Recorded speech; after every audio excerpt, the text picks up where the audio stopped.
네, 바쁘실 텐데 이렇게 함께 해주셔서 너무나 감사합니다. 그리고 온라인으로 함께 해주신 분들도 참 감사합니다. 저는 주빌리학교 학교장으로 섬기고 있는 장가람 목사라고 합니다. 반갑습니다.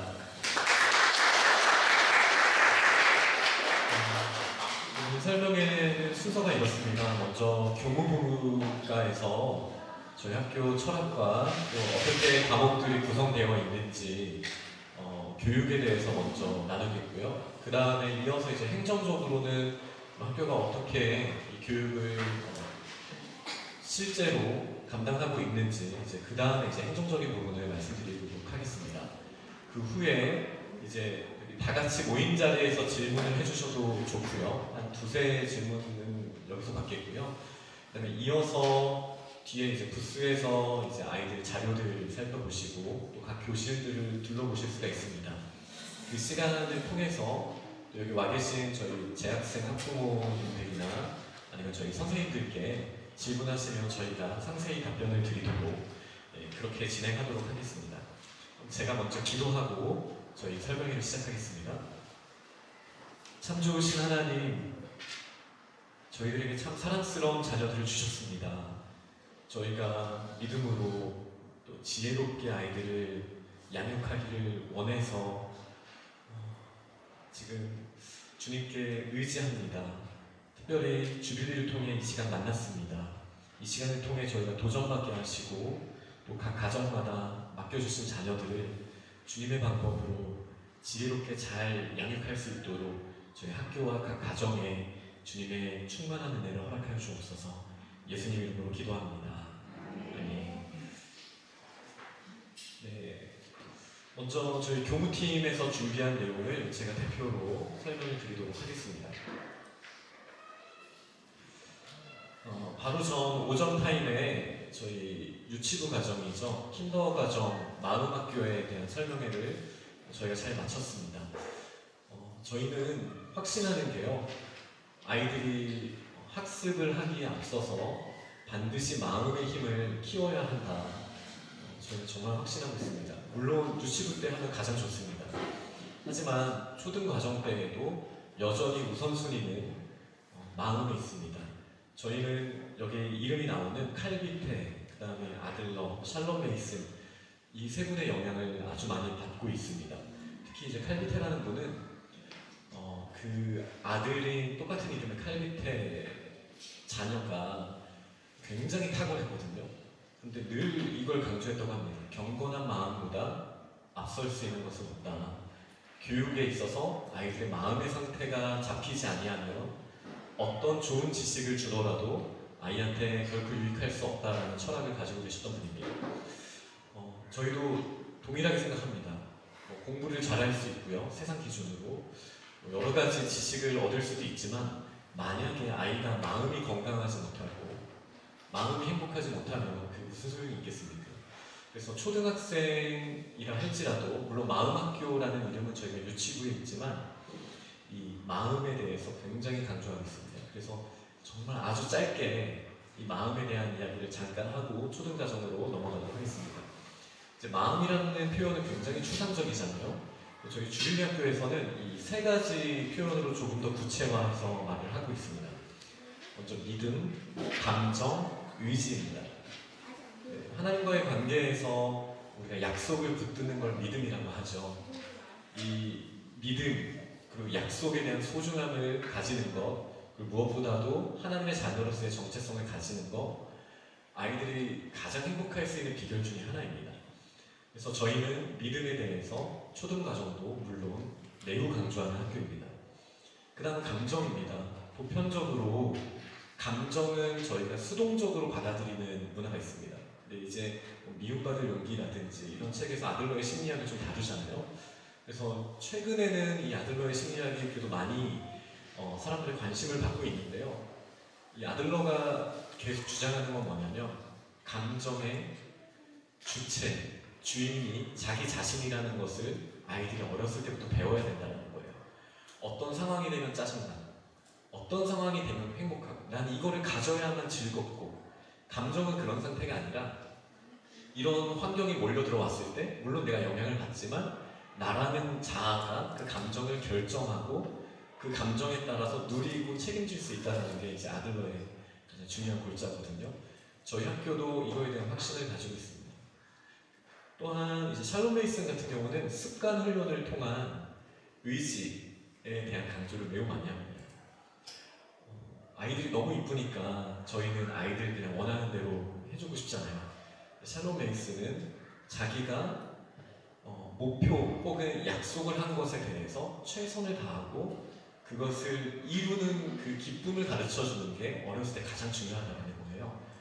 근데 이제 요즘 시대에는 저희 부모들이 아이들한테 다 떠먹여주려고 하고 아니면 부모가 다 결정을 하고 아이들은 따라오게만 하는 그런 부분에 있어서 아이를 존중해주면 이 아이가 더 행복한 마음, 건강한 마음을 가진 아이가 될 수 있다. 이런 생각을 가지고 있습니다. 저희 주빌리에 오면은 이 세 분의 이야기를 반복적으로 계속 같이 스터디도 할 거고요. 공부도 하게 될 것입니다. 근데 이 세 분이 주장한 거에 공통점이 있습니다. 바로 언어입니다. 여기서 말하는 믿음도, 감정도, 의지도 아이의 말 혹은 부모의 말을 통해서 이 마음의 힘을 키워갈 수 있다는 것이죠. 그래서 우선 유치부 때도 마찬가지입니다. 저희가 말을 통해서 아이들의 마음의 힘이 키워져야 합니다. 이 과정은 초등과정에서는 더욱더 강해집니다. 그래서 우선은 저희는 모든 교육의 기본 토대가 흔들리면 안 되잖아요. 이 기본 토대가 마음의 힘이라는 걸 확신하고 있고요. 또 먼저 건강한 감정, 믿음, 의지, 습관 훈련 이 토대 위에 이제 초등 교육 과정을 이제 세우기 시작합니다. 그래서 이제 초등 과정에 왔을 때 대부분의 아이들이 다 그렇지 않겠습니까? 여전히 마음도 성장해야 되는 과정이죠.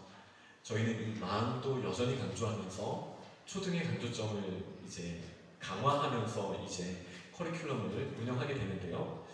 초등교육은 무엇을 강조하는지를 설명드리도록 하겠습니다. 바로 언어입니다. 제가 아까 마음학교에서 설명을 드렸던 것처럼 마음의 힘을 강화해 줄 수 있는 것은 언어입니다. 믿음 하나님의 말씀이죠. 감정은 아들러에 의하면 또 다른 심리학자들에 의하면 감정 명령이라고 해서 자기 감정을 언어로서 아이들이 표현할 수 있을 때 그 감정을 다스릴 수 있는 힘도 같이 생긴다고 해야 하죠. 또한 이 의지, 습관 훈련 이런 부분에 있어서도 마찬가지로 약속한 것을 지켜내는 힘, 이 언어라는 게 계속 연결이 되는데요. 특별히 이 언어로서 가장 중요한 이유는 여기 나오는 내용들은 제가 조금 이따 설명드릴게요. 비트겐슈타인이 이런 말을 했습니다. 나의 언어의 한계는 나의 세계의 한계를 의미한다. 저는 진짜 동의합니다. 이게 조금 다른 표현을 하자면 내가 언어를 구사할 수 있는 만큼 이 바깥 세상이 나의 마음의 그릇에 담길 수 있다는 것이죠. 우리의 언어의 크기만큼 세상이 들어오게 됩니다. 이거는 당연한 이야기인 것 같아요. 예를 들어 책을 읽을 줄 모르는 사람, 이 언어를 읽을 줄 모르는 사람에게 그 책을 내밀어도 어떻게 그 내용이 담기겠습니까? 그럴 수 없죠. 그럴 수 없습니다. 그런 것처럼 일상생활도 마찬가지예요. 모두에게 똑같은 환경에 노출된 것 같고 똑같은 학교를 다니는 것 같고 똑같이 여행을 가서 같은 환경을 보는 것처럼 느껴진다 할지라도 이 아이가 마음에 언어의 그릇이 준비된 만큼만 이 세상을 담을 수 있다는 것이죠. 이게 이제 비트겐슈타인이 하는 말입니다. 어렸을 때 아이들의 언어의 능력을 준비시켜주지 않으면요, 아무리 좋은 세상을 보여줘도요, 그 세상이 담길 수가 없습니다. 제가 이제 주빌리 학교 이제 설립 멤버로서 지금까지 학교장으로 섬기면서 지난 6년간 초등학생들을 계속 봐왔죠. 많은 남자아이들이, 제 아들을 포함한 많은 남자아이들의 공통점은 구체적인 언어로 상황을 표현하지 않고요. 표정, 목소리 톤, 그 다음에 길이, 이런 거예요. 예를 들어 아까 푸쉬 팍 했어요. 이렇게 말하는 애들이 너무 많아요. 일기도 다 마찬가지예요. 오늘 뭐 했다, 재밌었다. 오늘은 이거를 했다, 재미가 없었다. 그래서 좋은 하루였다. 오늘은 별로인 하루다. 아이들의 안경은 그거인 거예요. 세상을 재밌다, 재미없다라는 언어의 기준에서만 담고 있어요. 샬롬 메이슨이라는 분은 이런 훈련을 시킵니다. 진실 말하기 훈련이라는 건데요. 이거는 거짓말을 하면 안 돼 라는 차원이 아니고요. 이 세상의 객관적인 어떤 사실들을 내가 얼마나 받아들일 수 있는 마음의 그릇이 준비됐는지를 보여주는 거예요. 창밖 환경을 한 1분 정도 바라보게 합니다. 아이들이 관찰하게 합니다. 그리고 그 본 것에 대해서 설명하는 거예요. 말로. 어떻게 설명할까요? 제가 궁금해서 저희 아들이랑 한번 해봤거든요. 차 타고 가면서 지우야 한번 창밖을 바라봐줘. 그리고 너한테 들어오는 걸 자세히 관찰한 다음에 아빠한테 설명 좀 해주겠니? 현대 아파트가 있고 우미 아파트가 있다. 주유소가 있다. 신호등이 있다. 이렇게 설명을 하더라고요. 근데 이제 샬롬 메이슨의 책에서 나오는 이야기는 거기에 이제 수많은 게 담겨 있잖아요. 바깥 풍경 안에 변화가 있고요. 색깔이 있고요. 빛의 밝기가 있고요. 이런 것들이 조화롭게 계속 움직이거든요. 근데 이 진실 말하기 훈련을 받은 아이들은요, 말로 그것을 담아낼 때 이 바깥 세상이 그 정도 생동감을 가지고 아이들의 마음의 그릇에 담기는 거예요.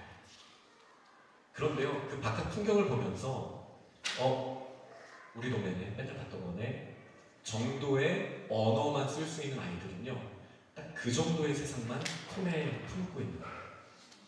근데 이거는 그 진실 말하기 훈련뿐만이 아닙니다. 책 읽을 때도, 수업을 할 때도, 다른 사람과의 관계를 맺을 때도 마찬가지예요. 그냥 맨날 자기가 쓰는 언어 정도로만 그 사람을 판단하고 그 사람을 담는 경우도 있지만, 그 사람이 얼마나 대단한지, 아니면 나와는 어떤 차이가 있는지 구체적으로 표현하는 아이들이 있어요.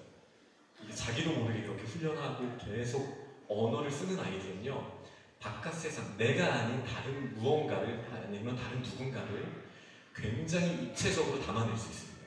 그러면은 이 마음의 그릇과 나에게 담겨진 세계의 그릇, 이 차이가 엄청난 거예요.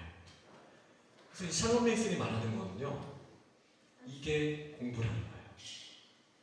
아무리 아이들에게 좋은 세상을 보여주고 아무리 좋은 책을 보여줘도요, 그것을 담을 수 있는 그릇이 없다? 아무것도 아니라는 거예요. 칼밑에도 비슷한 걸 했습니다. 좀 안타깝게도 여행을 갈 때 엄마 빼고 아빠와 아들이 갔대요. 늘 거의 그랬대요. 여행을 가면서 200년 전 사람이거든요. 영국도 가고 다양한 곳을 다니면서 다 보게 하는 거예요.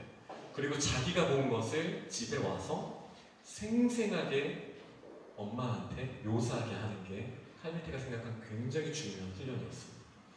그가 경험한 것, 색다른 문화, 그 언어의 차이, 이런 거를 다 말로 하는 거예요. 이게 없으면 남지 않습니다. 그런 거 경험해 보신 적 있으세요? 아이들이 자기가 깐난아기 때 내가 이랬었지 이런 말하는 거 혹시 들어본 적 있으세요? 저희 집 애들은 그러더라고요. 네, 저희 아이들이 천재라서 그런 게 아니라 제가 찍어놓은 동영상을 보고 자기가 한 행동을 아이가 경험하는 거예요.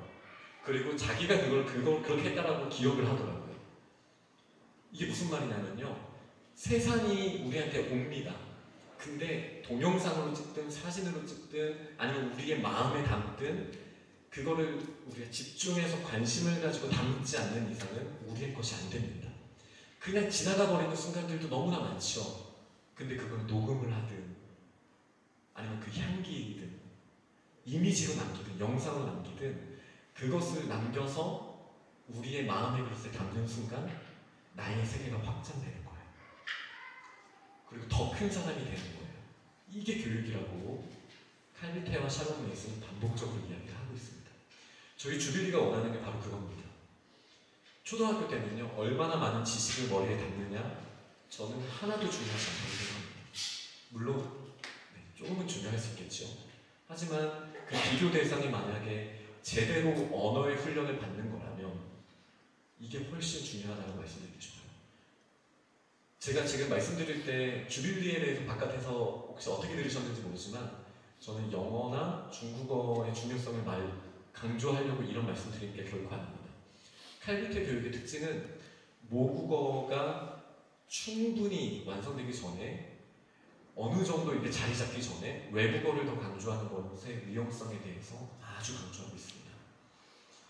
칼비태는 이제 타고난 천재가 아니라 만들어진 천재라고 보통 하거든요. 그 책 읽어보면 제 기억이 정확하진 않지만 정말 대단해요.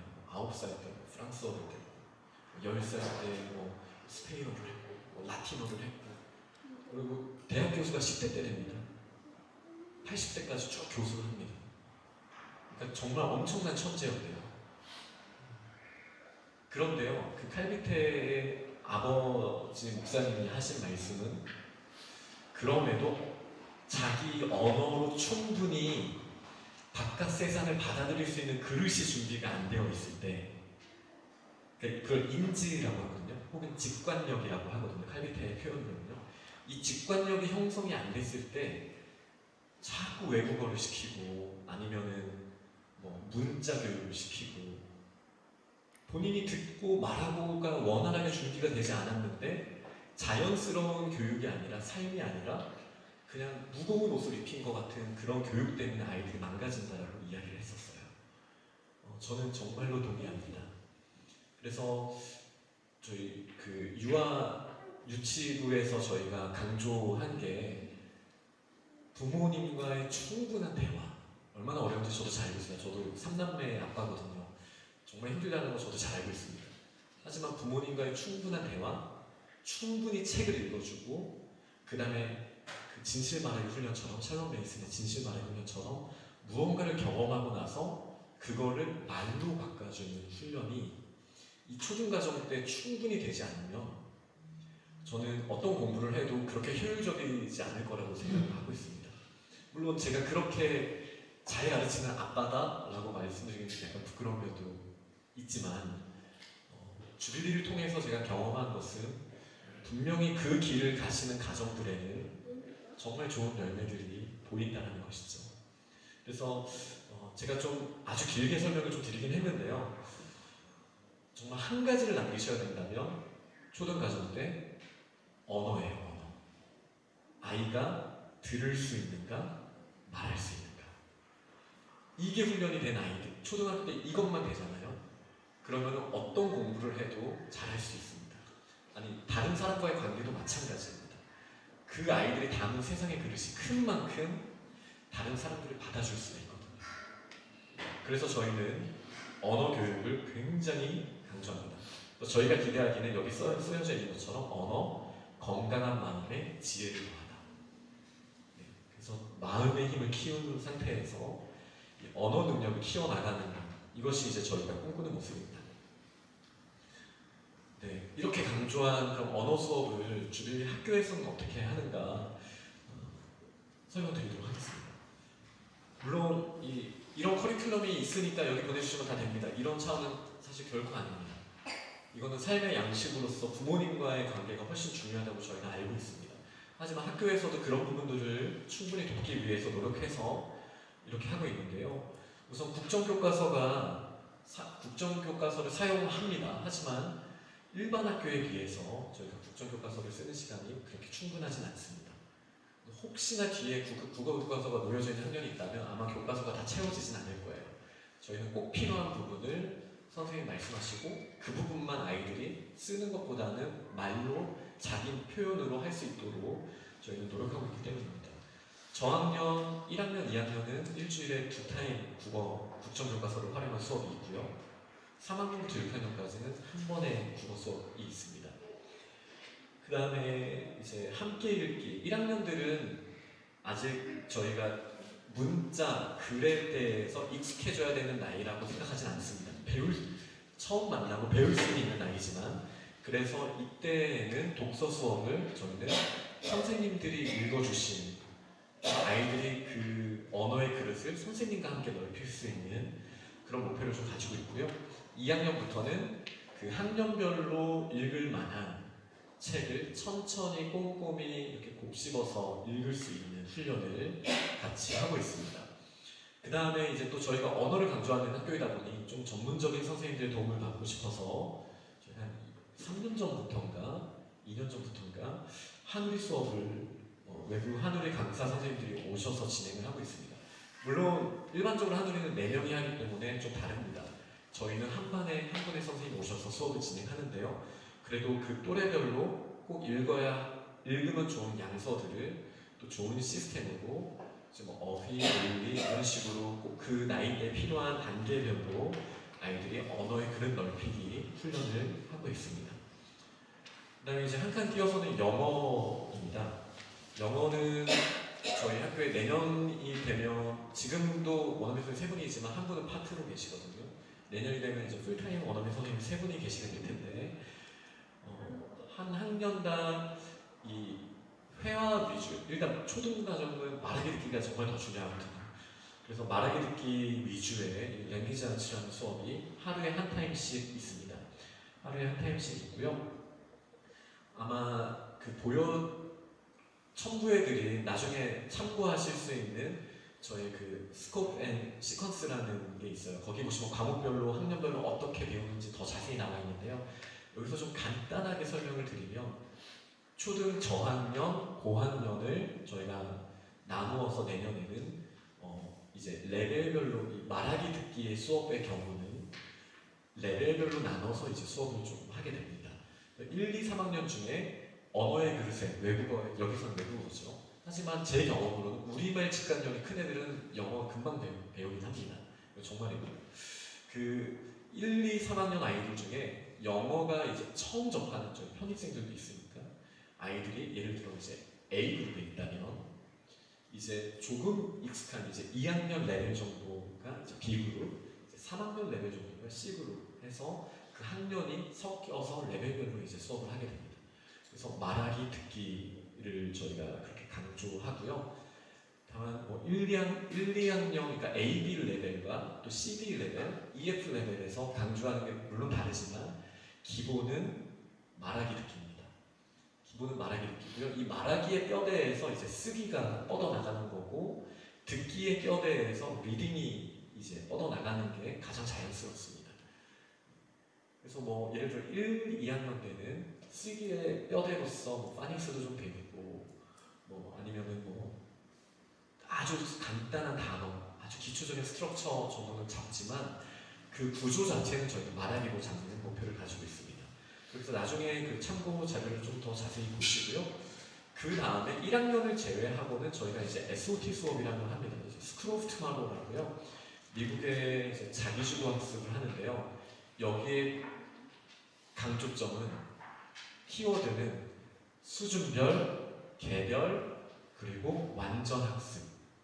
이 3가지 정도가 아주 큰 강조점입니다. 물론 신앙교육이나 여러 다른 부분도 있지만 전통적인 학교에서는 언어의 그릇이 얼마이든 얼마만큼 크든 아이들을 학년별로 그냥 하잖아요. 그리고 이제 그룹으로 수업을 하다 보면은 물론 그룹 수업의 장점이 있지만 핵심 지식을 가르치거나 언어를 가르치는 데 있어서는 좀 아쉬운 점이 있습니다. 그래서 미국에서도 스쿨 오브 투마로우가 벌써 40년, 50년인가요? 40년 정도 굉장히 오래된 프로그램입니다. 이 대안으로서 해야 할 것은 아이들은 개별로 학습해야 되고 그리고 수준별로 반드시 해야 되고 그리고 학년이 지났으니까 그냥 다음 단계로 넘어가면 돼가 아니라 이 수준을 반드시 뛰어넘어야 한다. 얘를 완벽하게 해야지 넘어갈 수 있다라는 철학을 가지고 있습니다. 저희도 완전 공감하고 있습니다.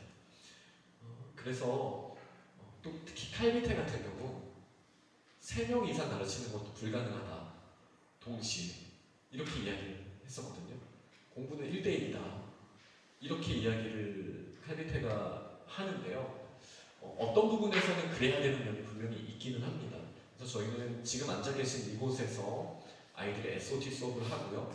그러면 이제 개별적으로 자기의 수준에 맞는 교재로 자기 속도에 맞춰서 이제 진행을 하면은 원어민 선생님들과 담임 선생님들이 동시에 다 돌아다니면서 아이들을 1대1로 이제 체크하고 이게 한 2페이지, 3페이지마다 반드시 선생님과 대화하면서 거기를 넘어가야 돼요.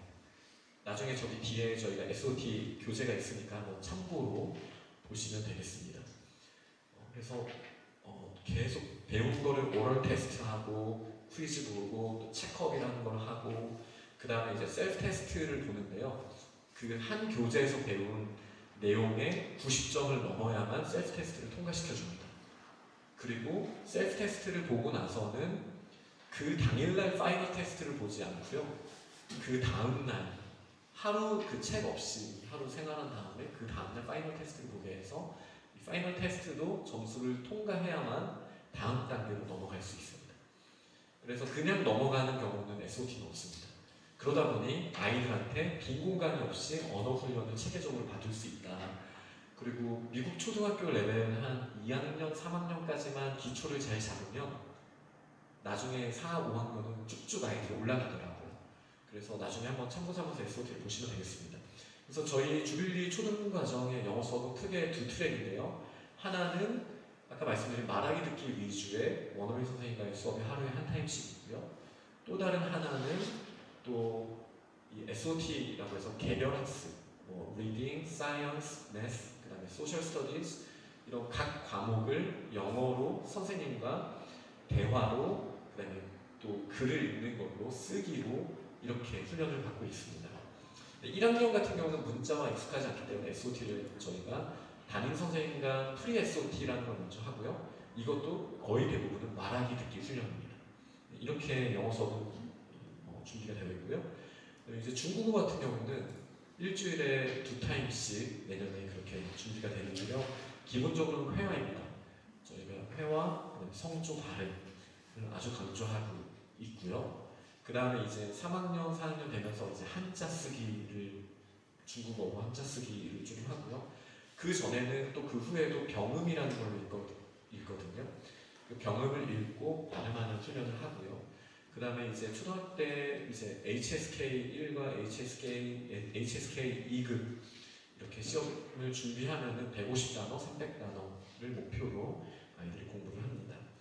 이게 일단 저희 기본적인 언어 구성입니다. 근데 학교니까 이런 커리큘럼이 필요하니까요. 네, 언어는 이렇게 커리큘럼 구성되어 있지만 제가 아까 설명드린 내용은 이거를 뛰어넘는 평소에 얼마나 우리말로 말을 많이 하는가, 얼마나 책을 많이 읽는가, 세상을 읽는가. 읽는다라는 거는 그냥 보는 거랑 다르죠. 아이의 언어로 다시 세계가 재구성이 되어야 되는 거예요. 그래서 그걸 할 수 있는 방법은 대화밖에 없습니다. 네. 물론 정말 타고난 천재들은 아무 말도 안 하고 속으로 혼자 대화하거나 읽는지는 모르겠지만 대부분의 아이들, 제가 만나본 대부분의 아이들은 친구와 부모님과 대화를 해야만 그 세계가 형성이 된다는 걸 꼭 기억해 주시면 좋겠습니다. 그 다음은 핵심 지식 수업입니다. 인문사회 자연과학의 핵심 지식을 하나님 나라의 지혜로 연결하는 것. 이것이 저희가 가진 핵심 지식 수업의 목표입니다. 주빌리는 크게 이제 인문사회, 그 다음에 이제 수학, 자연과학으로 핵심 과목이 있습니다. 그래서 1, 2학년 때는 저희가 성품 수업을 합니다. 그 좋은 나무 성품 열매 영어로 저희가 현진을 하고 있고요. 4학년부터는 이제 국정교과서에 나오는 사회교과서로 이제 사회 과목을 하고요. 수학 같은 경우는 마찬가지로 공교육에 비해서 저희가 분명히 굉장히 오래 하는 학교지만 저희는 1학년도 3시 40분까지 수업이거든요. 그러니까 학교가 늦음에도 불구하고 국어, 수학 이런 과목들은 조금 시수가 적습니다. 그 이유는 저희가 대안적으로 해야 되는 수업들이 훨씬 많기 때문이에요. 꼭 핵심적인 것을 반드시 짚고 넘어가지만 또 저희가 확신하기로는 수학도 과학의 언어인 만큼 기본기를 닦아야 되는데 저희가 강조하는 기본기는 초등 시절에는 연산입니다. 그 뭐 스토리텔링 이런 거는요 책을 읽으면서 아이들이 생기면 되는 거고 언어 능력은 그걸로 생기는 거고요. 수학의 언어는 일단 연산하는 능력부터 아이들이 훈련을 받아야 됩니다. 그래서 저희는 기탄 수학이라는 것을 집에서 매일 부모님과 할 수 있도록 이렇게 안내드리고 있고, 아이들이 그걸 하면서부터 기본적인 수학 실력을 많이 좋아하시는 것을 학교가 평가하고 있습니다. 그 다음에 1, 2학년 때는 과학교과라고 따로 있지는 않지만 통합교과 안에 포함이 되어 있고요. 3학년부터는 이제 과학 수업이 또 있습니다. 근데 이제 저희가 대안학교로서 가장 중요하게 생각하는 것은 이거를 자기주도학습으로 해야 된다는 거예요. 자기주도학습이라는 말은 자신의 언어 그릇에 담아내는 수업을 해야 된다는 겁니다. 주빌리가 많은 고민을 해봤었습니다. 너 이거 집에 가서 뭐 복습을 해야 돼. 뭐 이렇게도 해봐, 이렇게도 해봐. 많이 해봤지만 시스템 안에서 이거를 형성하지 않으면 안 되더라고요. 그래서 저희 주빌리 시간표에는 자기주도학습 시간 자체가 저희 1급 시간 중에 있습니다. 네, 이 부분은 제가 나중에 좀 더 자세히 설명드리도록 하겠습니다. 그 다음 분과는 이제 예술체육 수업 분과입니다. 아름다움 및 표현력, 신체 활용 능력을 배우는 예술체육 수업은 크게는 태권도, 그 다음에 스포츠, 미술, 음악으로 나눠집니다. 태권도는 저희가 매주 한 번씩, 2타임씩 1학년부터 고등학생까지 늘 하는 겁니다. 그래서 초등학교 3, 4학년 때 이제 1품 하고요. 그로부터 1년, 그 다음에 또 2년 하면 2품, 3품 아이들이 꾸준히 그렇게 승급 심사를 보고 품을 따고 있습니다. 그리고 이제 체육 수업 같은 경우는 저희가 크게 두 곳이랑 지금 연계해서 같이 하는데요. 하나는 지옥반리 축구클럽에 가서도 하고요.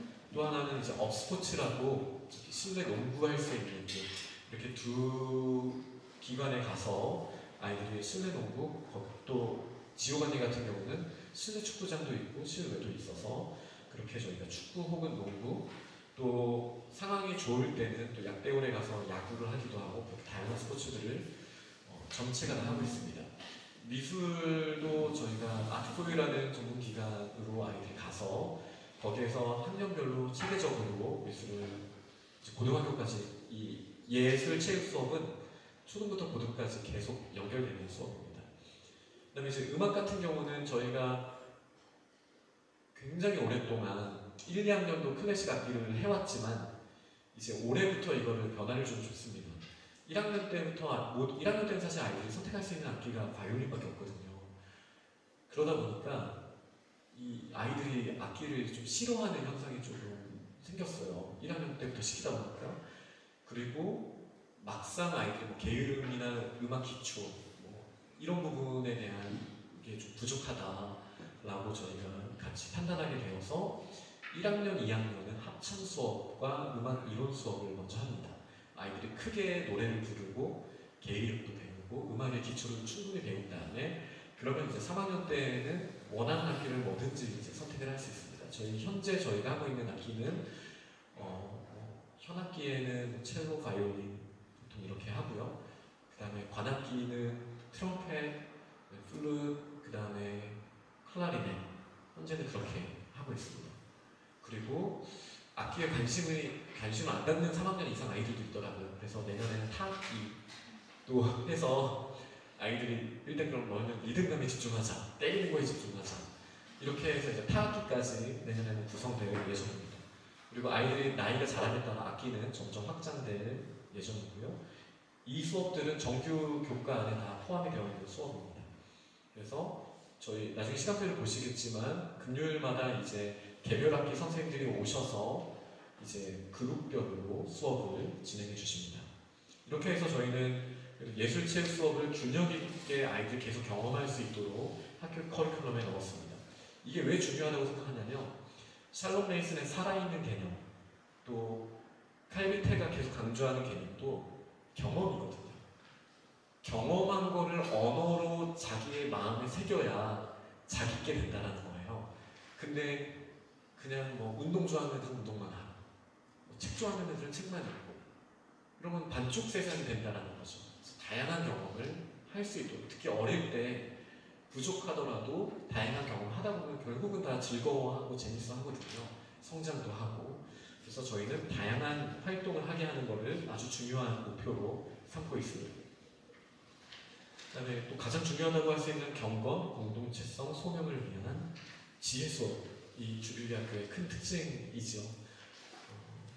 저희가 함께 예배를 드리고요. 매일 아침에 오면은 20분 동안 여기 0.5라는 건 저희가 1교시가 40분인데요.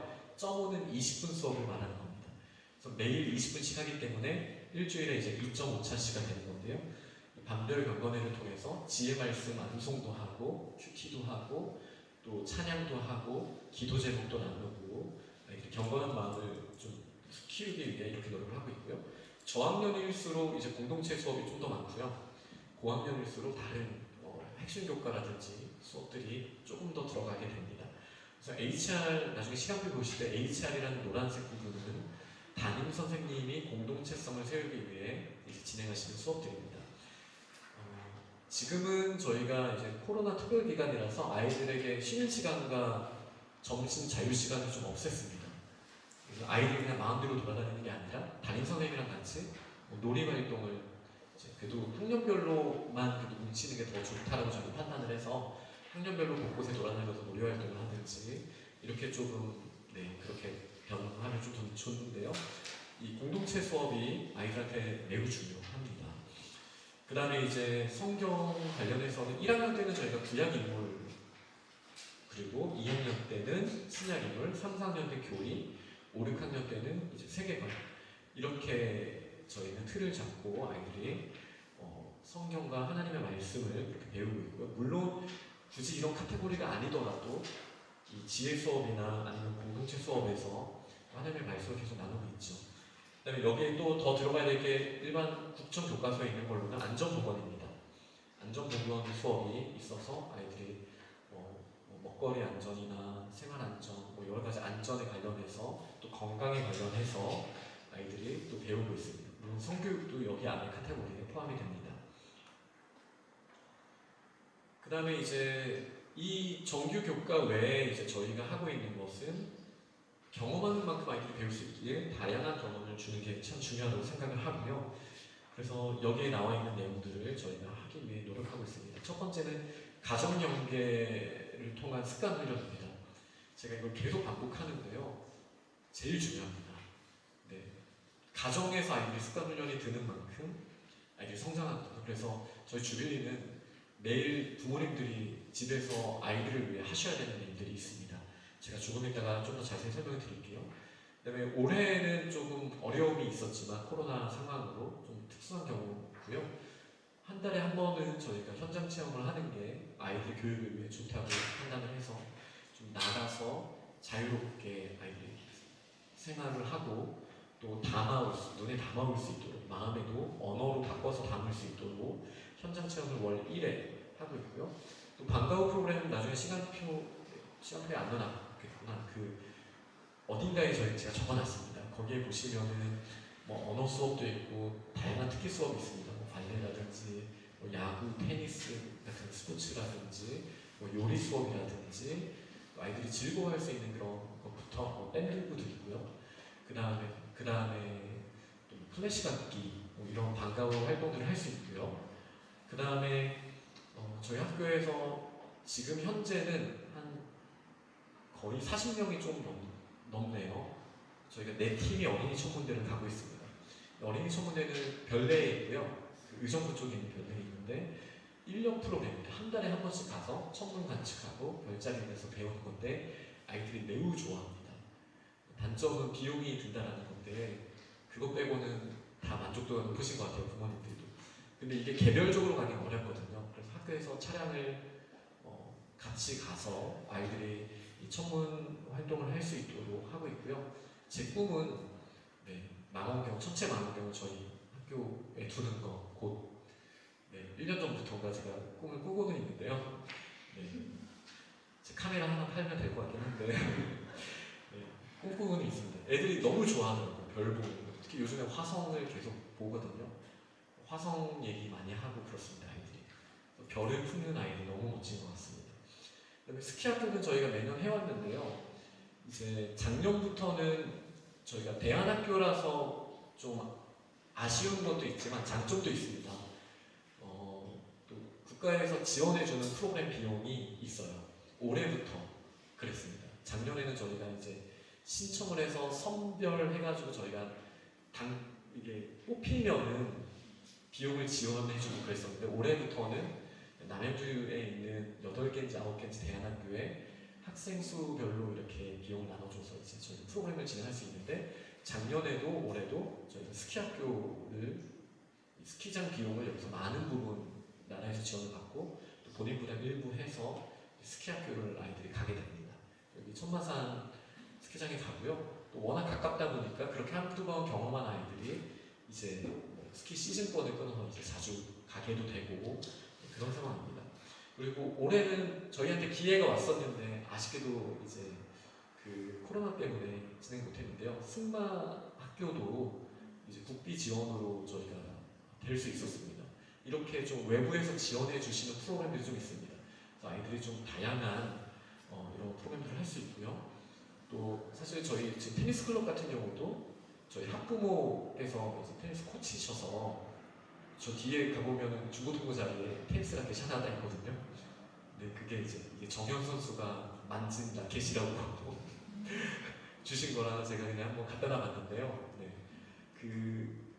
그런 것처럼 그분이 코치님께서 저희 아이들 방과후 테니스 지도를 해주시는 것처럼 이제 저희 부모님들 중에 다양한 재능이 있으신 분들이 아이들에게 다양한 활동을 할 수 있는 기회도 또 주실 수 있거든요. 이런 부분들이 대안학교가 가진 아주 큰 강점이라고 생각합니다. 사실 저희는 정규 수업만으로도 아이들이 정말 많은 경험을 하고요. 그리고 이런 방과후와 특별 수업까지 하면은 그래도 또래에 비해서는 굉장히 많은 경험을 하는 편이라고 생각하고요. 저희의 확신으로는 언어 능력이 있을 때 이런 다양한 경험을 한 아이들은 훨씬 큰 세상을 품는 아이들이 되고, 이 아이들이 이제 중고등학교 때 꿈을 꾸면서 본격적으로 제대로 공부할 수 있다. 저희는 이렇게 확신을 하고 있는 학교입니다. 시간표를 두 시간표를 넣어드렸습니다. 대표적으로 1학년과 4학년입니다. 4학년 거는 고학년들 시간표랑 비슷하다고 보시면 되고요. 1학년만 조금 다르기 때문에 이렇게 넣어있는데요. 보시면 이제 초록색은 언어 영역이고요. 노란색은 담임 선생님을 중심으로 한 활동이고요. 그다음에 이제 빨간색은 핵심 과목이고요. 파란색은 예술 체육 영역입니다. 예술 경험 영역. 이렇게 보시면은 시간표를 저희가 어떻게 이제 구성되는지 보실 수 있을 것 같습니다. 1학년은 자기주도 학습이 없고요. 이 담임 선생님 시간을 적극 활용하는 상황입니다. 1학년이 아직 어리잖아요. 3시 40분까지 걱정하시는 분들 있더라고요. 얘네가 지금 1학년인데 학교에서 3시 40분까지 어떻게 버티겠어요? 애들 잘 놀더라고요. 제가 6년 동안 봤는데 1학년 애들의 에너지가 제일 많은 것 같기도 합니다. 제 판단에는. 근데 이제 이렇게 말하는 제가 에너지가 좀 안 느껴지시진 않으시죠? 오늘 목소리가 자꾸 좀 더 큰 목소리로 말하도록 하겠습니다. 그 1학년 아이들의 특성상 또 밥 먹고 막 졸릴 수도 있고 그렇거든요. 그럼 이제 담임 선생님의 재량으로 낮잠 시간을 예의치 준다든지 산책을 좀 더 한다라든지, 1학년들은 이런 좀 여유 공간이 좀 더 많이 필요한 학년입니다. 그러면서 관계를 배우고 언어의 그릇을 넓히는 것보다 중요한 건 없거든요. 그래서 1학년들은 우선 이 노란 색깔이 많은 게 좀 특징입니다. 이래도 충분합니다. 그리고 파란색들도 워낙 또 공동체성 있는 게 많기 때문에 경험하는 수업들이 1학년들은 분명히 많습니다. 이제 4학년은 이 약간 오렌지빛 나는 자기주도 학습, 이 SOT, 영어 자기주도 학습은 저희는 SOT라고 말하고요. 아까 제가 SOT에 대해서 설명드렸던 것 같습니다. 우리말로도 자기주도 학습이 매일 있습니다. 나중에 그러니까 결국 키는 자기주도 학습이에요. 자기의 언어로 흡수하지 않는 거는 아이들이 아닙니다. 애들은 메타인지도 아직 발달이 안 돼가지고요. 선생님이 말씀하시면 자기가 다 이해했다고 생각을 해요. 질문도 안 합니다. 그리고 그냥 듣고 넘겨버립니다. 자기 말로 뱉어내지도 않습니다. 복기도 안 합니다. 그러면 자기가 안 되는 거예요. 근데 가장 중요한 거는 자기가 소화할 수 있는 시간이 있어야 돼요. 그래서 저희는 예를 들어서 국어 시간이 1시간밖에 없잖아요. 그럼 국어 시간에 꼭 핵심적인 뭐 글을 쓸 때는 어떤 구조를 해야 되고 뭐 이렇게 해야 되는 걸 선생님이 정말 짧게 하고 아이들이랑 이야기하면서 아이들 기억하게 하게 한 다음에 그 다음에 아이들이 자기주도학습 시간을 활용해서 교과서에 있는 문제를 풀어보고 모르겠는 것도 담임 선생님한테 물어봐서 1대1, 아까 말씀드린 탈밑에 1대3도 교육이 안 된대요. 1대1로 선생님과 직접 확인해야 자기게 된다고 저는 생각하기 때문에 그래서 자기주도학습 시간이 2학년, 3학년 이렇게 넘어갈수록 많아집니다.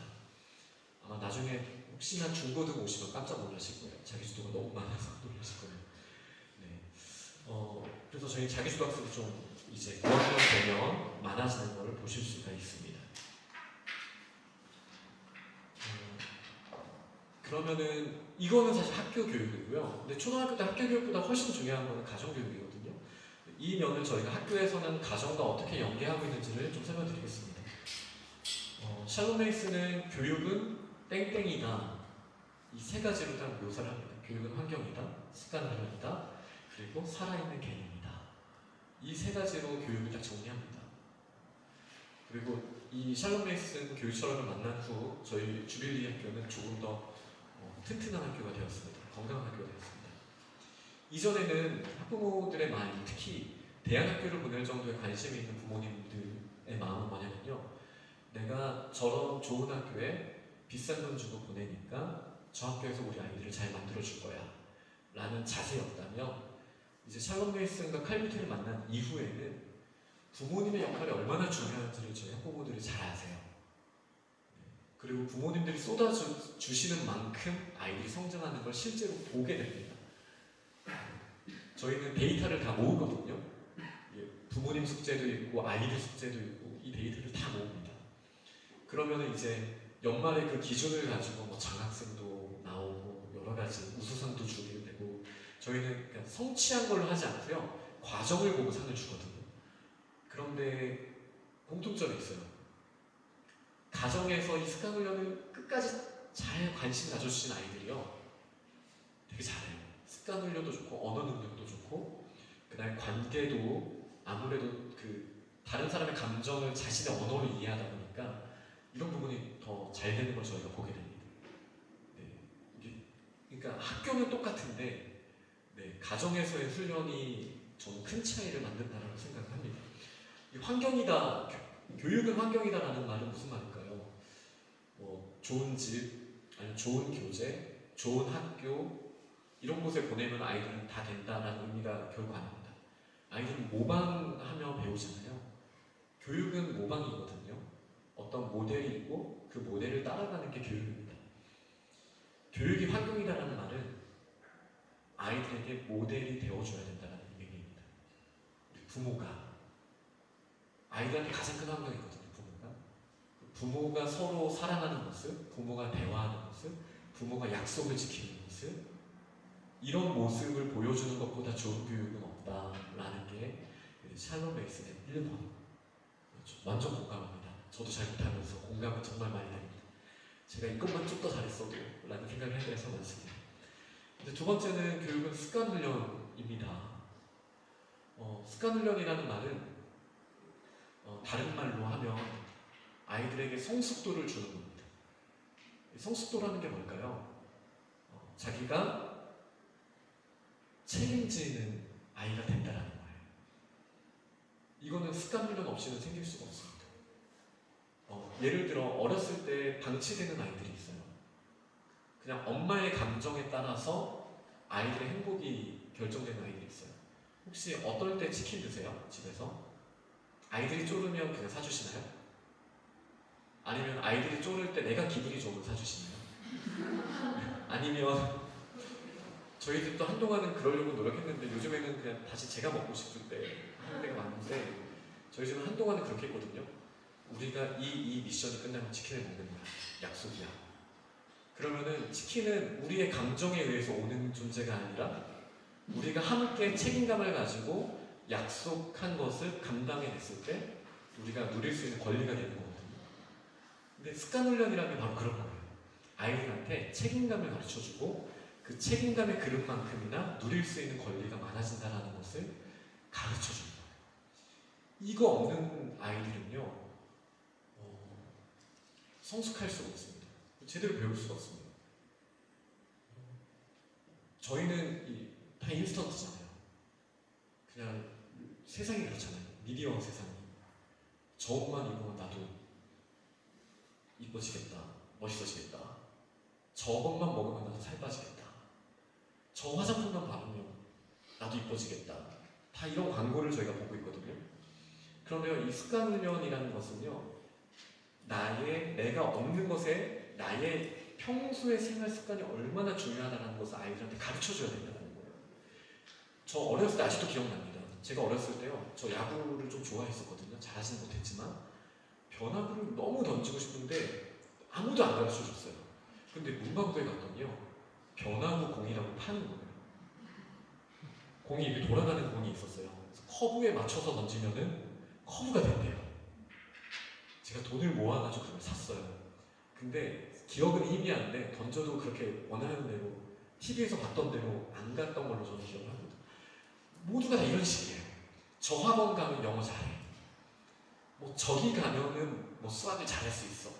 그러니까 그냥 단번에 한 번 지불하고 무언가 얻어내는 거, 마치 자판기에서 뭐를 뽑아내듯이 그냥 한 번 눌러서 뭔가 얻기를 원하는 거. 애들은요, 다 하고 싶은 거 많거든요. 축구도 잘하고 싶고, 공부도 잘하고 싶고, 악기도 잘하고 싶은데요, 하다가 포기해요. 왜죠? 책임지는 훈련이 안 되었기 때문에. 정말 뛰어난 운동선수들은요, 저는 재능도 물론 있을 수 있지만 재능보다 중요한 거는 훈련이라고 생각합니다. 그 목표를 향해서 얼마나 절제하면서 끝까지 집중하면서 갈 수 있는가. 그게 정말 큰 차이를 만들어내잖아요. 근데 그런 거는요, 어릴 때부터 습관 훈련을 하지 않으면 안 됩니다. 모든 영역에서 마찬가지죠. 이게 생활 습관, 다른 사람과의 신뢰, 악기, 공부, 아니면 집에 가서 옷을 그냥 막 팽개치는지, 아니면 자기 옷을 딱 정리하는지, 그리고 나의 것을 내가 책임지는 훈련을 하는지. 네. 부부가 서로 보시면 지금 안 되는데 지금 자녀에 대한 이야기를 하고 있어요. 네. 그러니까 이런 부분들은 어렸을 때 훈련을 받아야 되는 거거든요. 그러니까 저는 뭐 지식 하나를 더 넣는 것보다 이런 습관 훈련을 하는 게 참 중요하다고 생각해요. 그래서 이제 이건 훈육이랑도 연결이 되는데요. 뭐 아들러의 심리학도 마찬가지고, 샬롬 레이슨, 칼빈테, 다 이런 부분도 거의 다 동일합니다. 뭐라고 말하냐면요, 우선 약속하는 거를 지켜서 아이한테 그걸로 누릴 수 있게 하는 것 자체가 보상이며, 약속하는 것을 아이가 못 지켜서 그것을 못 누리게 하는 것 자체가 처벌이다. 이게 자연의 법칙이라고 말을 해요. 이게 크게 보면 다 맞아요. 제가 지금 만약에 드럼을 잘 치고 싶어요. 근데 드럼을 연습을 안 하잖아요. 그러면 어떤 처벌을 받게 되죠? 드럼을 여전히 못 치는 처벌을 받는 거예요. 무슨 말인지 아시죠? 근데요, 제가 드럼을 열심히 습관 훈련을 가지고 열심히 노력했어요. 그럼 어떤 보상을 받게 되죠? 드럼을 잘 치게 되는 보상을 받게 되는 거예요. 이게 자연의 법칙이에요. 그러니까 부모의 역할은 뭐냐면, 이 자연의 법칙이 자연스럽게 될 수 있도록 옆에서 도와주는 건데요. 물론 이게 어릴 때 바로 되는 애들이 없어요. 그래서 해야 되는 게 바로, 이게 좀 세게 말하면 계약이고요, 좀 부드럽게 말하면 약속입니다. 네. 부모가 정해서 이거 해가 아니라 같이 약속을 하는 거예요. 뭐 예를 들어 책 읽기와 미디어를 연결한다고 볼게요. 너 2시간 책 읽고 1시간 게임해.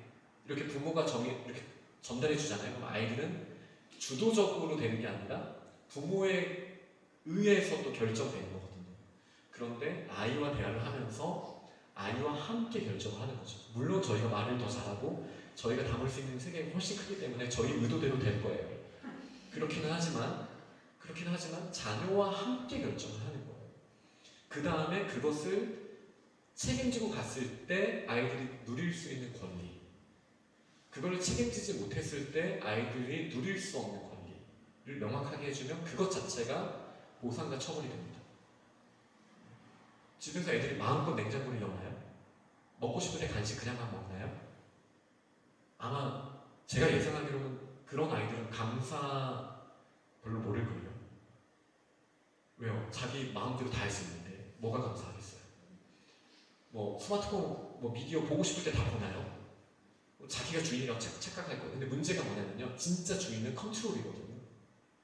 내가 상황을 컨트롤할 수 있어야 되고, 내가 통제할 수 있는 게 진짜 자유고, 그게 진짜 주인이거든요. 그리고 책임까지도 질 수 있어야 되는데 애들은 그게 없거든요.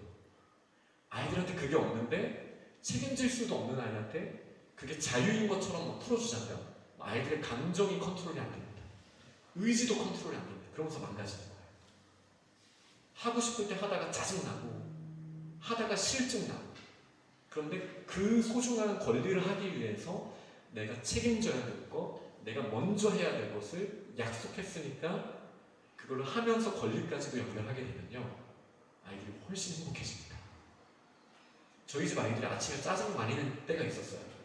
그때 룰을 하나 명확하게 했던 게, 일어나면 우리 먼저 엄마 아빠한테 와서 밝게 인사하는 거, 이거는 무슨 일 있어도 반드시 하자 약속을 했어요. 아침이 훨씬 평화로워졌습니다. 그리고 지금은 옛날만큼 저희가 강하게는 안 하는데요, 예전에는 간식을 먹기 위해서 아이들이 해야 되는 일들이 있었어요. 그러면 이 일이 끝나면은, 예를 들어 뭐 사탕 하나를, 아니면은 뭐 주스 한 컵을 몇 시 전까지 마실 수 있게, 그리고 뭐를 얼마큼 하면은 치킨을 시킬 수 있게, 뭐 이런 식으로 저희가 약속을 다 했거든요. 그리고 이게 또 크게 보면은 저희 아이가 또 스키를 이제 좀 좋아하게 돼서, 너가 이런 약속을 지키면은 시즌권을 같이 사자, 1년 동안 이거 한번 노력해보자, 이런 식으로 해서 하면은 아이가 자기가 책임있게 한 거에 대한 권리로 누리고, 그것을 못하면은 내가 못했으니까 자연스럽게 그 권리를 못 누려. 이게 자연의 법칙이거든요. 이게 이제 샬롬 베이스가 말하는 가장 중요한 습관들입니다. 저희는 초등 때 이게 안 잡히면은 아이들 망가진다고 확신합니다. 이게 제일 중요한 것 중 또 하나이죠. 언어와 더불어서. 그 다음에 이제 살아있는 개념은 책을 읽고 경험을 많이 한다는 뜻입니다. 그래서 이제 저희가 설명드린 것을 실제화하기 위해 저희가 만든 시스템이 이 아이디어 카드입니다. 네. 자기 주도적으로 습관 훈련, 책임지는 훈련, 권리 훈련까지도 하는 거죠. 그래서 이런 페이퍼를 6학년 같은 경우는 8페이지, 10페이지 매주 이런 걸 받아요. 나중에 뒤에 가보시면 넘겨서 보실 수가 있습니다. 여기에 보시면은 아이들이 이런 것도 약속을 합니다. 취침 시간, 미디어 약속, 성기. 이게 약속이 중요한 거거든요. 9시 반 전에 자야 돼. 네, 노력해야죠. 약속했으면 그걸 지키는 훈련 자체가 교육인 거예요.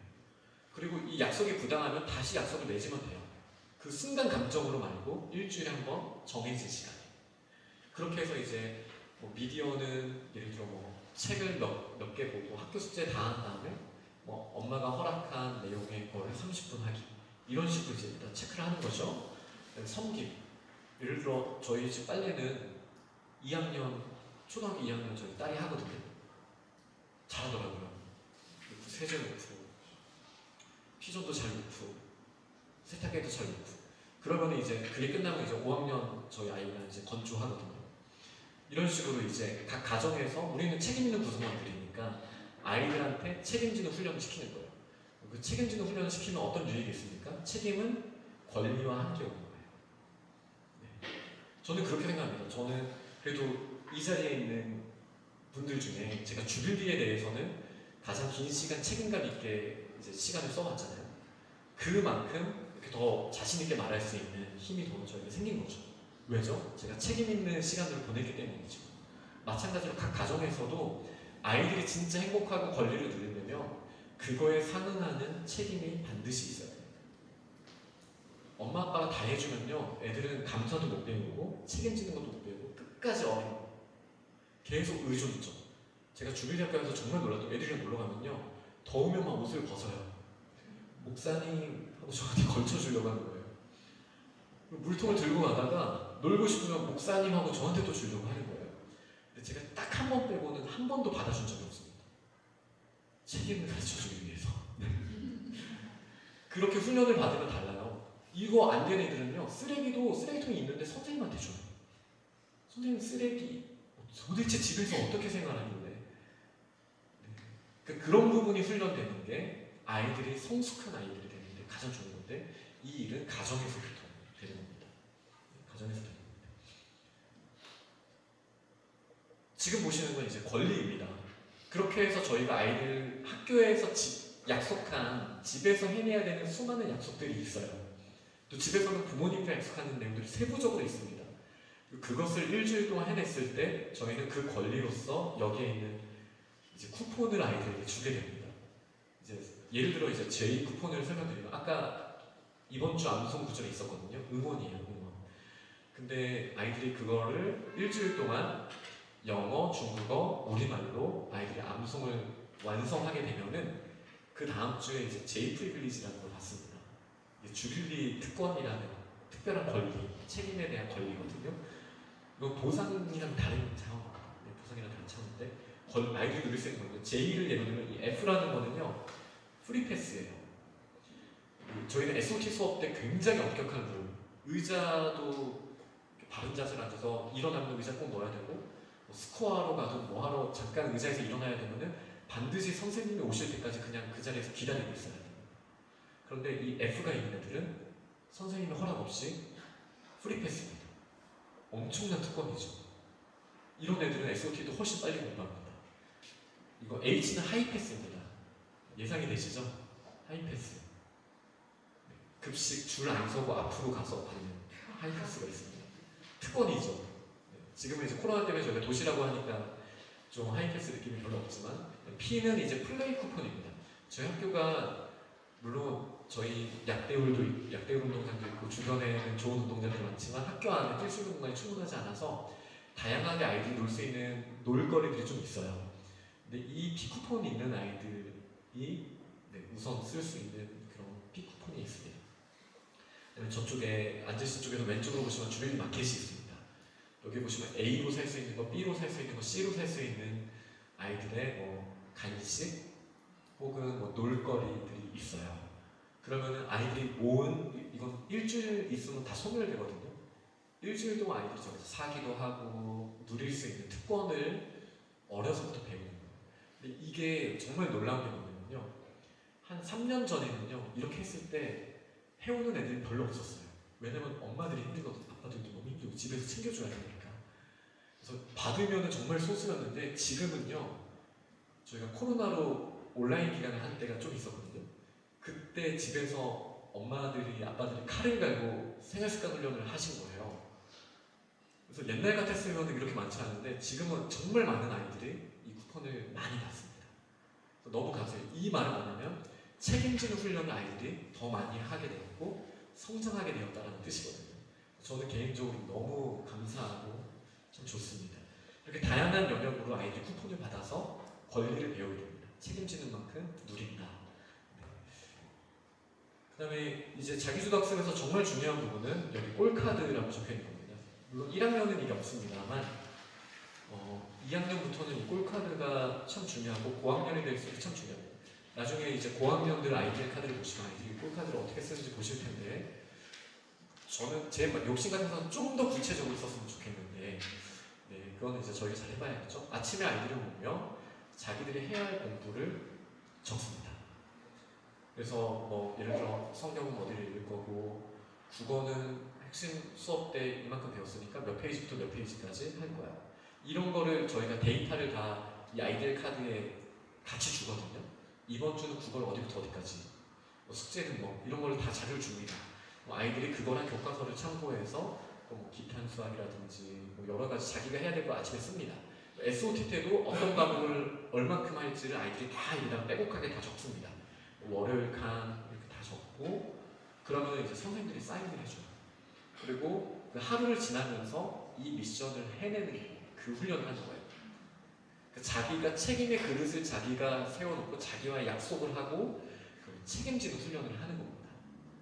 그리고 이제 종례할 때 내년에는 그걸 좀 더 구체화해서 이제 꼴카드를 제대로 했는지를 점검하고 확인하는 시간까지 마무리하는 시간을 20분을 내년에는 좀 더 확보를 하게 되었습니다. 그렇게 해서 아이들이 자기주도학습 훈련을 매일 하게 됩니다. 저는 이게 가장 이상적인 거라고 생각해요. 수동적으로 따라오는 애들은 메타인지를 키지 않는 이상은 그냥 자기가 잘하고 있다고 착각하거든요. 선생님이 좋은 선생님일수록 더 그래요. 말을 잘하는 선생님한테 들으면 자기가 다 이해한다고 착각합니다. 하지만 자기 언어 필터가 없는 애들은 절대 그렇지 않습니다.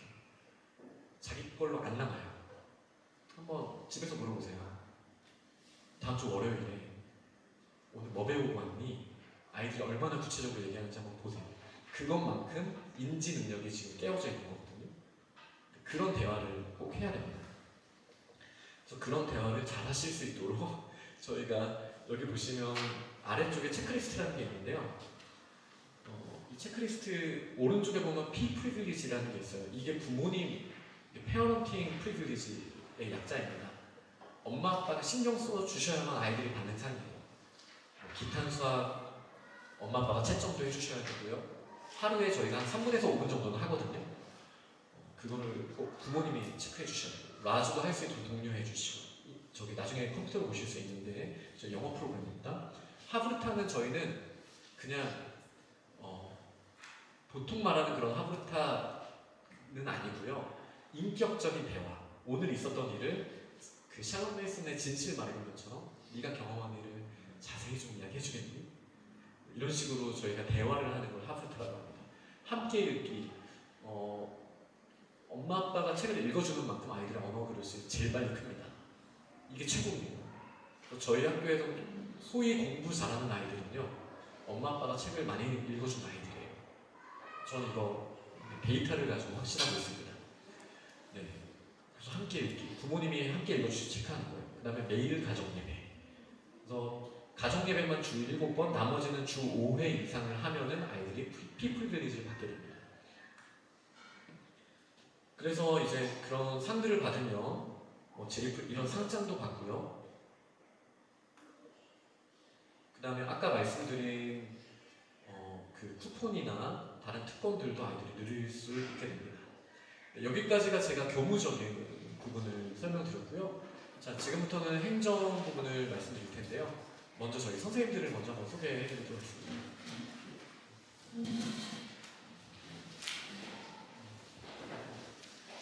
주빌리에는 영어 원어민 선생님이 3분이 계시고, 그 다음에 중국어 원어민 선생님이 한 분 계시고, 또 저희 각 담임 선생님들이 계십니다. 그리고 각 저희 교무팀, 행정팀, 그 다음에 외국어 교육팀, 이렇게 3분과의 또 팀장님들이 계신데요. 카메라 때문에 이쪽으로 쓰셔야겠어요. 지금 온라인으로 진행되기 때문에. 저희 선생님들은, 저희 한국 선생님들은 기본적으로 교육학교 저희가 3가지 트랙이거든요. 교육학교 전공하시거나, 그래서 이제 그 교사 자격이 있으신 선생님들, 그 다음에 이제 목회자 전형이 있습니다. 네. 목회자 MDV를 하실 때 기독교 교육과 이제 전반적인 부분을 배우시고, 또 그 기독교 세계관이 너무 중요하기 때문에 대부분의 경우 이 두 경우고요. 또 지금은 아니지만 예전에 너무 좋은 선생님이 이 두 조건이 아닌 적이 있으셨어요. 그래서 3번째는 이 2개를 아니어도 정말 우리 학교에 필요한 경우는 저희가 굳이 만날 이유가 없다. 이렇게 해서 이 3가지 트랙으로 저희가 한국 선생님들을 뽑고 있습니다. 네, 그럼 제가 시간 관계상 그냥 제가 한 분씩 소개해 드리면요. 저희 박신영 선생님은 5학년 선생님이시자 저희 과학분과를 맡고 계십니다. 네, 박신영 선생님이시고요. 그리고 김은주 선생님은 2학년 담임 선생님이시자 또 영어분과 소속 선생님이십니다. 미스터 선생님은 또 초등 아이들을 특별히 아주 잘 케어해 주시는 선생님이십니다. 일주일달 선생님은 저희 유치부 과정과 초등 과정을 지금 같이 또 가르쳐 주시고,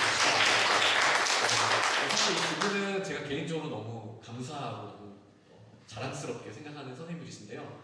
정말 정도 많으셔서 애들 생일을 다 적어놓으시고 생일 선물도 꼭 챙겨주시고, 어디 여행 갔다 오면은 저희 전교생 선물을 막 다 가지고 오셔서 꼭 나눠주시고, 네, 제가 좀 부끄러워지긴 하지만 저희 내년에 이제 4년차로 되시는데 정말 저희 학교 자랑이라고 저는 생각합니다. 네, 유승아 팀장님께서는 저희 국제교육 팀장님이십니다. 오양아 선생님께서는 저희 중국어 원어민 선생님이십니다. 네, 유영모 선생님께서는 저희 교무분과 팀장님이십니다. 그리고 지금 또 뒤에서 아마 섬기실 텐데 여기 안 계신 저희 박미선 행정팀장님께 나중에 지금 남을 행정에 대한 이야기는 뭐 서류 제출이라든지 문의는 이제 박미선 팀장님께 해주시면 될 것 같고요. 저는 지금은 6학년을 맡고 있고 학교장으로 섬기는 장가람 박사입니다. 선생님들 같이 하는 인사드리겠습니다. 차렷 인사.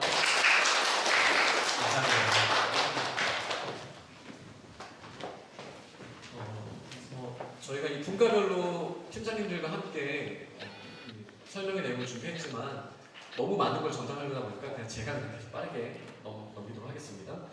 행정팀에서 학사 일정은 다음과 같습니다. 내년은 3월 2일 날 개강돼서 7월 30일까지 24주일 거예요. 네, 24주 동안 1학기가 진행되고요. 여름방학은 저희가 4주입니다. 4주인데요. 이 중에 2주는 완전히 학교 문을 닫고요. 2주는 특별 프로그램을 해서 아이들이 오는 거는 선택입니다. 비용은 실비만, 재료비 같은, 급식비 같은 실비만 받고요. 교육비를 이걸 위해서 더 내진 않지만 보통 아이들이 너무 좋아하는 프로그램들이 있어서 한 주는 놀이학교라고 즐겁게 노는 아주 다양한 놀이 프로그램을 하고 한 주는 말씀 중심, 그러니까 소위 저희 어렸을 때 뭐 여름성경학교 수련회 같은 느낌이고 이렇게 2주는 특별하게 저희가 시간을 보냅니다. 그리고 이제 2학기는 날짜가 지금 조금 꼬여있네요. 죄송합니다. 이거는 제가 킨더 거를 복사하면서 이게 좀 꼬였는데 8월 30일부터 1월 14일까지이고요. 겨울방학이 1월 15일부터 2월 28일까지 6주가 있습니다. 네. 그리고 이 겨울방학 중에 다시 2주는 완전히 문을 닫고요. 그 다음에 4주는 특별 프로그램, 윈터스쿨이라고 예를 들어 5학년 애들은 6학년 될 때 이제 검정고시 준비를 하거든요. 그런 걸 한다든지 메이크업을 한다든지 아니면 뭐 즐거운 놀이 프로그램을 한다든지 SOT도 이때 열고요. 아이들이 책도 많이 읽을 수 있는 시간이고요. 그래서 이제 윈터스쿨 프로그램을 저희가 하고요. 그 다음에 마지막에 이제 오케스트라 캠프를 이틀, 자는 건 아니고 학교 가서 이틀 동안 오케스트라 캠프를 또 하게 됩니다. 이렇게 해서 크게 보시면 여름에 2주는 학교가 완전 문 닫고 겨울에 2주는 학교가 완전 문 닫습니다. 그리고 이 20일 이후에 한 주간은 교사 연수 기간으로 아이들은 학교에 오지 않고 선생님들만 학교에서 새 학기를 준비합니다. 이 5주를 빼고 나머지는 이제 아이들 선택에 의해서 47주를 다 나오게도 할 수 있고 혹은 이 6주는 또 안 나올 수도 있는 것이죠. 네. 이렇게 저희 일단 기본 구성은 학사 일정 그렇습니다. 그리고 세부 계획은 저희가 서류를 첨부해 드렸으니 참고해 주시면 되겠습니다. 그 다음에 이제 입학요강을 설명을 드리자면 저희 학급 편성은 1학년부터 6학년까지 학년별 16명 정원이 저희 학교의 그 정원입니다. 그런데 지금 현재 주평학교의 캠퍼스에 있는 상황에서 교실 하나만 16명을 수용할 수 있는 사이즈입니다. 그래서 한 학년만 16명을 다 채울 수 있고 나머지 학년은 다 12명만 받을 수 있고요. 특히 1학년들은 그래도 손이 제일 많이 가기 때문에 무조건 12명입니다. 그러다 보니 지금 이제 모집 인원이 1학년들은 10명, 이제 신입생이니까요. 그리고 2학년, 3학년, 4학년, 5학년, 6학년 지금 이 정도 인원만 저희가 더 뽑을 수 있는 상황이긴 합니다. 네. 그리고 내년도 지원 자격은 2009년 1월생부터 14년 12월생까지가 저희 초등과정에 지원하실 수 있는 나이입니다. 크리스천 가정이고요. 혹은 저희 주위에 한두 가정이 있거든요. 크리스천 가정이 아니지만 기독교 교육에 적극 동의하는 가정. 여기서 말하는 적동이란 그래도 매일 가정 예배도 같이 드리겠습니다. 나는 교회를 안 가더라도 학교에서 매뉴얼로 보여주시는 대로 아이들을 신앙 지도를 하기 위해 노력하겠습니다. 물론 이게 완벽하게 될 수 없다는 건 알지만 저희는 그렇게 해서 또 아이들이 또 잘 배울 수 있다는 가능성을 두고 열어는 두고 있습니다. 또 원서 접수는요, 오늘 받아가신 거나 혹은 온라인으로 오신 분들은 학교 홈페이지에서 다운로드를 받으실 수가 있고요. 그래서 접수는 다음 주 화요일부터 저희 행정실로 이제 우편으로 보내주시거나 아니면 직접 방문해서 제출해 주셔도 되겠습니다. 네. 보통은 9시에서 5시 사이입니다. 그리고 여기 2층, 여기 주평학교의 2층으로 제출해 주시면 되고요. 또 직접 오시기 힘드시면요, 이 원서가 12장인가 그럴 거거든요. 그러면 아니다, 9장이거든요. 초등은 9장일 거예요. 그거를 스캔하시거나 사진 찍어서 요즘에는 뭐 앱으로 잘 정리가 되니까 그걸 모아서 이메일로 보내주셔도 괜찮습니다. 서류 전형 합격자는 원서에 기재된 보호자 연락처를 통해서 저희가 개별적으로 안내를 드리도록 하겠습니다. 그리고 신입생 면접은 원서 접수 후 2주 이내에 이제 부모님과 지원한 학생이 같이 저와 함께 대화 나누는 시간을 갖게 되고요. 편입생은 신입생 내년 1학년 되는 2014년생만 말씀드리는 거고요. 이제 편입생의 경우는 먼저 학교 체험을 먼저 해야 합니다. 3일 동안 이미 저희가 학교가 열리고 있기 때문에 자기 또래 교실에 가서 이 학교를 내가 좋아할 수 있는 학교일지 혹은 네, 저희도 우리가 감당할 수 있는 아이인지, 왜냐면 저희는 특수교육이나 이런 인프라는 안 되어 있잖아요. 제한된 인프라에서 아주 소규모로 하는 학교 특성상 저희가 모든 아이들을 다 받을 수는 없거든요. 저희 학교와 맞는 아이들을 받는 게 또 중요하기 때문에 아이들이 3일간 학교 체험을 해서 이제 같이 조율하는 기간인 거죠. 그리고 아이도 저희도 이제 우리가 같이 교육을 받으면 참 좋겠다, 이렇게 공감대를 형성하고 나서 학교를 등록할 수가 있습니다. 그래서 이 체험비는 저희가 급식비나 다른 활동비, 그런 수업비를 포함해서 저희가 전형료는 없지만 체험비는 5만 원이 있게 됩니다. 이거는 이제 서류 통과한 다음에 그 다음에 이 체험 일정이 잡히면은 이제 5만 원을 계좌로 입금하시고 진행하면 되겠습니다. 그리고 이 면접하고 체험 기간이 같은 주간인데요. 그 일주일 안에 이제 최종 합격자를 저희가 개별 안내 드리도록 합니다. 그래서 이 발표가 난 후에 발표 일주 이내에 이제 학교 발전 기금 300만 원을 납입하시고 입학 허가서를 수령하시는 걸로 입학 절차가 마무리되고요. 그리고 저희 학부모 OT에 참석하셔서 어떻게 가정에서 도와주실 수 있을지를 함께 또 나누면 되겠습니다. 비용 안내, 행정이니까 이제 비용 교육비 안내를 말씀드리겠습니다. 초등가정 학교 발전 기금은 300만 원입니다. 이 비용은 대안학교들은 재정적으로 독립하기가 거의 힘든 구조예요. 저희 학교도 주평학교에서 많은 지원을 해주시지만 저희 학비만으로는 절대 운영이 될 수 있는 구조가 아닙니다. 그러다 보니까 학교 발전 기금이라는 것을 신입생들이 냅니다. 내고요. 그래서 이 학교 발전 기금을 통해서 저희가 학교 인프라라든지 아니면은 학교 부족한 재정에, 사실 뭐 선생님들 퇴직금 정리라든지 이런 부족한 재정에도 이 학교 발전 기금을 쓰게 됩니다.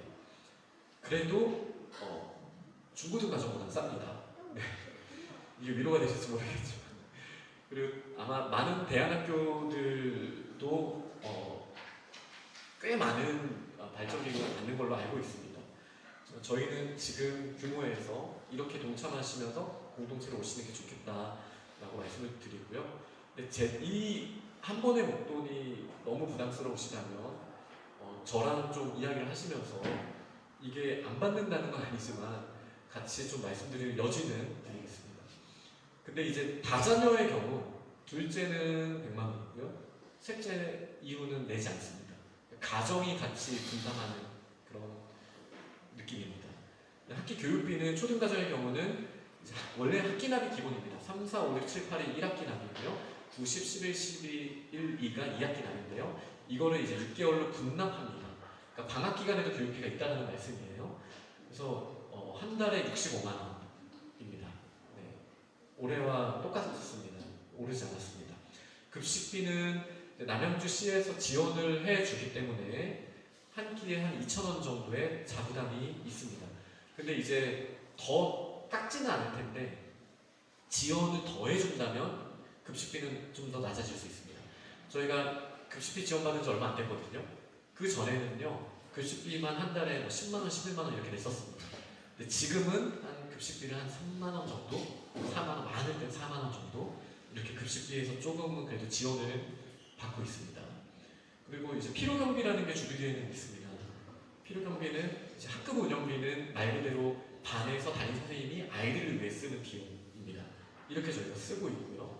그래서 아이들이랑 뭐 맛있는 거 사 먹을 수도 있고 어떤 특별 프로그램을 같이 이 비용을 가기도 하고, 그래서 이 비용이 이제 한 달에 10,000원 정도 가고, 마켓 운영비, 그러니까 아이들이 책임을 안 지는 애들은요 이걸 후원하는 거죠. 학교에. 그렇게 생각해요.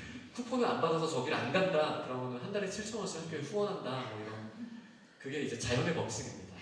책임과 권리, 네, 그런 차원이고요. 이걸 제가 세부적으로 말씀을 드린 적은 없었는데 이렇게 보여드리는 게 더 부모님들이 명확하게 이해하실 것 같아서. 그다음에 저희가 아트호유라는 미술을 가거든요. 거기에 가면은 재료는 아무것도 안 가져갑니다. 뭐 도화지든 물감이든 무슨 만들기 할 때 뭐든지 저희는 그냥 7,000원을 거기 드리고요. 내년에 좀 더 오를 수도 있겠지만 7,000원 드리면 거기서 모든 재료를 다 준비해 주십니다. 그 비용이고, 나머지는 이제 공동물품비라는 게 있습니다. 학급별로 저희가 구비하는 색연필이나 어떤 물품들이라든지 이런 비용은 저희가 공동물품 비용으로 또 구매를 하고 있습니다. 이게 잘렸네요. 남은 비용 계산해 보시면 나오는 거예요. 그 다음에 이제 교재비가, 초등이 교재비가 좀 비쌉니다. 이게 제가 개인적으로는 좀 아쉬운 부분인데요. 일단 SOT 공부를 정말 잘하는 애들은요 교재를 빨리빨리 사게 됩니다. 그 비용이 한 달에 한 레벨을 뛰어넘으면 한 달에 25,000원씩이에요. 교재 하나가 5,000원인데 5과목이거든요. 근데 그거를 막 매달 뛰어넘는 아이가 있었어요. 근데 이제 부모님의 외압이 있었는지 요즘엔 좀 덜 하는데 그렇게 되면 뭐 그 교재비만 한 달에 25,000원이 나가고요. 국정교과서는 별로 안 비싸니까 그건 괜찮은데 한우리 교재가 비쌉니다. 한우리 교재가 안 오른다는 가정하에 39,800원이거든요. 근데 저희가 그냥 4만 원으로 받고 있습니다. 이 한우리 교재비가 또 4만 원이 1년에 9개월 정도 나갑니다. 그러니까 1년 내내 나가는 건 아니고요. 네, 9개월 정도 교재가 나갑니다. 방학 기간에는 저희 한우리 교재를 사지 않으니까요. 그렇게 해서 이제 교재비가 한 달에 막 6만 원, 7만 원 이렇게 초등 과정은 그렇게 나옵니다. 근데 초등 과정만 그렇습니다. 그리고 또 라즈 개정비라고 1, 2, 3학년은 헤드 스프라웃이라는 것만 리딩 중심으로 해서 4,000원이고요. 4, 5, 6학년은 사이언스도 있고 라이팅도 있고 보캡도 있습니다. 리딩 기본으로 있고, 그래서 훨씬 더 좀 비싼 프로그램들을 쓰는데 비용은 1,000원 차이로 했습니다. 4,000원, 5,000원씩 월 아이들이 부담을 하면 집에서 이제 원어민들이 읽어주는 교육 프로그램을 아이들이 공부할 수 있습니다. 그리고 이제 스쿨버스는 올해까지는 3만 원, 5만 원이었지만 정말 너무 어려운 부분이라 이 부분은 저희가 어쩔 수 없이 좀 인상하게 되었습니다. 그래서 호평내 지역은 4만 원, 그리고 마석 지역은 6만 원입니다. 그다음에 방과 후 비용은요 평균 3만 원입니다. 평균이란 말은 예를 들면 찬양팀이나 이런 거에는 10,000원짜리 프로그램도 있고요. 그리고 클래식 개별 악기 같은 경우는 65,000원입니다. 하지만 이제 대부분의 프로그램은 2만 원, 3만 원대에서 형성이 되어 있습니다. 네. 그래서 방과 후 비용은 이제 선택이니까요. 뭐 일주일에 한 번 하는 아이도 있고 아예 안 하는 아이들도 있고 5일 하는 아이들도 있어서 그건 천차만별입니다. 그 다음에 이제 장학금은 여기 나와 있는 대로 이제 형제들 같은 경우는 저희가 이렇게 또 장학금을 주고요. 다음과 같은 장학금이 있는데 네, 있습니다. 네. 여기 참고로 보시고요. 또 교회에서 또 장학금 후원, 출석하는 교회에서 학교로 장학금 후원해 주시는 경우가 있어요. 네, 또 그런 경우는 또 교육비에서 교회에서 또 내주시는 부분들이 있을 수 있다라는 걸 말씀드립니다. 네, 여기까지 제가 교무분과와 이제 행정분과를 설명을 드렸는데요. 뭐 세부적인 게 뭐가 중요하겠습니까? 철학이 중요하죠. 아이들을 어떻게 우리가 키워야 될 것인가, 이게 훨씬 중요합니다. 마음의 그릇을 키우는 것과 언어는, 그러니까 세상을 담을 수 있는 언어, 그 태도, 습관 훈련, 이것보다 초등 때 중요한 건 없다고 저는 확신하고 있고요. 이게 잘 하고 있는 아이들은 정말 이쁘게 잘 자라고 있다는 걸 저는 자신 있게 말씀드릴 수 있습니다. 질문 있으신 분은 제가 이 자리에서 두 가지만 혹시 받도록 하겠고요. 혹시나 여기서 질문 안 하시더라도 저희 선생님들이나 학부모들 여기 계실 거고요. 뒤에 이제 아이들 교재라든지 특히 아이디엘 카드 같은 거 한번 보시면 애들이 어떻게 공부하는지, 자기주도 학습이 어떻게 되는지, SOT, 라지 이런 거 보실 수 있도록 저기 세팅을 해놨고요. 애들 뛰어놀 수가 없으니까 저기 아메곤이라는 데 아이들이 놀 수 있도록 해놓고 여기는 탁구대가 세팅되고 뭐 경무대 이렇게 군데군데 저희가 놀 것들을 막 두거든요. 그런 것도 한번 체험도 해보시고 보시고 마켓도 한번 보시고 가져가실 수는 없습니다. 저희가 원래 코로나만 아니었어도 여기서 마스크 벗고 드실 수 있으니까 쿠폰을 드리면 이렇게 사보시는 체험을 했어도 좋을 텐데 오늘은 가실 때 집에서 드시라고 간식을 저희가 따로 좀 담아놨습니다. 그리고 4층에 저희 각 교실들이 흩어져 있습니다. 각 교실들도 들어가 보시고 좀 보셔도 괜찮습니다. 이렇게 자유로운 시간에 근처에 계신 뭐 저나 다른 분들한테 질문하셔도 좋겠습니다. 혹시 전체 있을 때 질문하실 분 계실까요? 네. 중도에 입학하는 경우에 네. 아이들 적응하기에 어떤 아이들마다 사실 다른데요. 근데 보편적으로는 저희 학교가 애들이 오면 좋아하는 편이긴 합니다. 그러니까 제 입으로, 그러니까 왠지 구체적으로 말씀드리기는 뭐 상황마다 다르니까요. 그러니까 내성적인 아이는 처음에 좀 어려워할 수도 있고요. 뭐 상황마다 다를 수 있지만 또 기본적으로 저희는 공동체를 강조하고 아이들과 함께하는 프로그램들이 많고 또 소규모로 학년별로도 어우러지는 게 많다 보니까 아무래도 관계적으로는 좀 그래도 쉽게 익숙해질 수 있는 환경이라고 생각하고요. 물론 모든 애들이 다 적응을 다 잘했다는 말씀드리기는 어려워요. 그건 가정마다 또 아이들마다 성향마다 다를 수 있지만 제가 경험하기로는 보편적으로는 편입생들도 학교에 다니는 거를 굉장히 좋아하고 특별히 체험학교 오면, 체험 수업을 오면은 아이들이 꼭 오고 싶다고 말하는 경우가 대부분이긴 합니다. 혹시 한 분 더 계시면 질문 받고요. 없으시면은 그냥 개별적으로 저희가 계속 질문하실 분 계시면 받도록 하겠습니다. 네, 그러면 긴 시간 너무 고생 많으셨고요. 이렇게 2021학년도를 위한 입학 설명회를